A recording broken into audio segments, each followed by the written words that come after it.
नमस्कार दोस्तों, आज मैं आपको अपने साथ ले चल रहा हूँ हिमालय की गोद में बसे श्री बद्रीनाथ धाम के दर्शन कराने।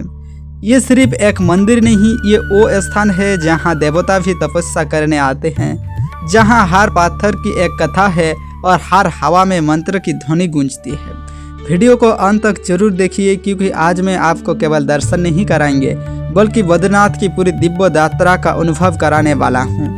तप्त कुंडों से लेकर वसुधरा फल तक और नरनारायण पर्वत की छाया तक। तो चलिए दोस्तों, मन को शांत कीजिए, श्रद्धा को जागृत कीजिए और मेरे साथ निकल पड़िए श्री बद्री विशाल की पावन यात्रा पर। जब आप उत्तराखंड की ऊंची पहाड़ियों के बीच अलकनंदा नदी के किनारे बसे बद्रीनाथ धाम में पहुंचते हो तो सबसे पहले जो अनुभव होते हैं वो है शांति के। चारों तरफ बर्फ से ढकी चोटियाँ, ठंडी हवा और मंदिर की घंटियों की ध्वनि, ऐसा लगता है जैसे समय थाम गया है। लेकिन मंदिर में प्रवेश करने से पहले एक महत्वपूर्ण परंपरा है जिसे बहुत कम लोग समझते हैं। मंदिर के ठीक सामने स्थित है तप्त कुंड। ये एक प्राकृतिक गर्म जल का कुंड है। सोचिए, जहाँ चारों ओर बर्फीली ठंड हो, वहाँ एक पानी उबलते तापमान के करीब गर्म रहता है। वैज्ञानिक इसे भूतापीय गतिविधि कहते हैं, लेकिन श्रद्धालु इसे भगवान की कृपा मानते हैं। मान्यता है कि इस पवित्र कुंड में स्नान करने से शरीर और मन दोनों शुद्ध हो जाते हैं और तभी भगवान बद्रीनाथ के दर्शन पूर्ण माने जाते हैं। सुबह सुबह जब श्रद्धालु ठंडी हवा में इस गर्म जल में डुबकी लगाते हैं तो वो अनुभव शब्दों में बयान नहीं किया जा सकता। ऐसा लगता है जैसे सारी थकान, सारी पाप, सारी नकारात्मकता बस जल में बह गई हो। तप्त कुंडों से निकलकर जब आप मंदिर में प्रवेश करते हो तो भगवान विष्णु के बद्री रूप में दर्शन करते हो तो मन स्वत ही शांत हो जाता है। लेकिन हमारी यात्रा यही समाप्त नहीं होती। अगली रोमांच तो अभी बाकी है। मंदिर से लगभग 3 किलोमीटर आगे बढ़ते ही आप पहुंचते हो माना गांव। इसे भारत का आखिरी गांव कहा जाता है, क्योंकि इसके आगे तिब्बत की सीमा शुरू हो जाती है। यहाँ की गलियाँ, पत्थर से बने घर और स्थानीय लोगों की सादगी आपको एक अलग ही दुनिया में ले जाती है। यहाँ के लोग आज भी अपनी परंपरा और संस्कृति को उसी तरह जीवित रखे हुए हैं जैसे सदियों पहले थी। माना गांव का संबंध महाभारत से भी जोड़ा जाता है। कहा जाता है कि पांडव जब इसी मार्ग पर अंतिम यात्रा पर निकले थे तो वो इसी मार्ग से गए थे। यहाँ एक गुफा है जिसे व्यास गुफा कहा जाता है।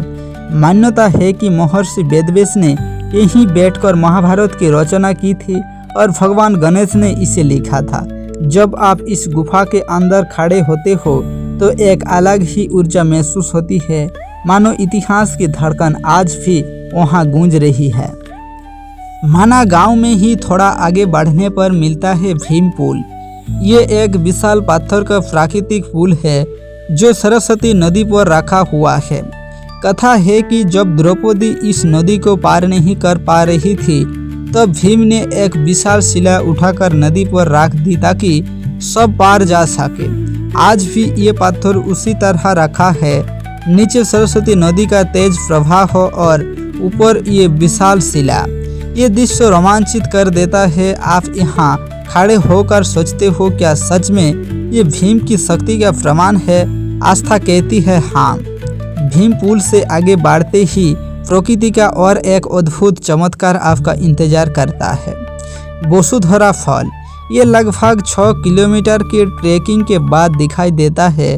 रास्ता आसान नहीं है, लेकिन हर कदम पर हिमालय की सुंदरता आपको आगे बढ़ने की प्रेरणा देती है। ऊंचाई पर स्थित ये झरना लगभग 400 फुट से गिरता है।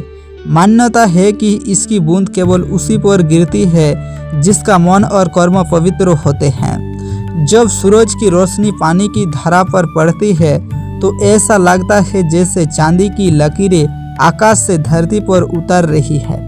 यहाँ खड़े होकर जो शांति मिलती है वो किसी ध्यान से कम नहीं है। और जब आप बद्रीनाथ मंदिर के सामने खड़े होकर ऊपर की ओर देखते हो तो आपको दिखाई देते हैं नर और नारायण पर्वत। ये दोनों पर्वत भगवान विष्णु के तपस्वी रूप में और नारायण का प्रतीक माने जाते हैं। कहा जाता है कि यहीं पर उन्होंने तपस्या की थी। इन पर्वत की भव्यता और स्थिरता का संदेश देती है कि सच्ची भक्ति और शक्ति साधना में है। जब सूर्योदय की पहली किरण इन पर्वत पर पड़ती है तो पूरा बद्रीनाथ सुनहरे प्रकाश में नहा जाते हैं। ये दृश्य जीवन भर के लिए स्मृति में बस जाते हैं। बद्रीनाथ की यात्रा केवल दर्शन की यात्रा नहीं है, ये स्वयं से मिलने की यात्रा है। यहाँ आकर आप समझते हैं कि प्रकृति और अध्यात्म अलग नहीं है, बल्कि एक ही सत्य के दो रूप है। यहाँ की हवा में भक्ति है, जल में पवित्रता है और पर्वतों में स्थिरता है। जब आप यहाँ से वापस लौटते हो तो सिर्फ फोटो और वीडियो ही नहीं ले जाते, आप अपने साथ एक अनुभव लेकर जाते हो, एक ऐसी अनुभूति जो आपको भीतर से बदल देती है।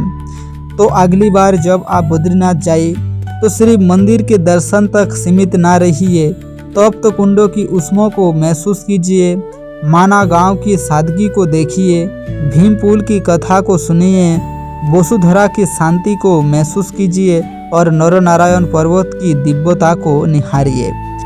यही है बद्रीनाथ। यहाँ आस्था मिलती है प्रकृति से और मन मिल जाता है भगवान से। जय बद्री विशाल।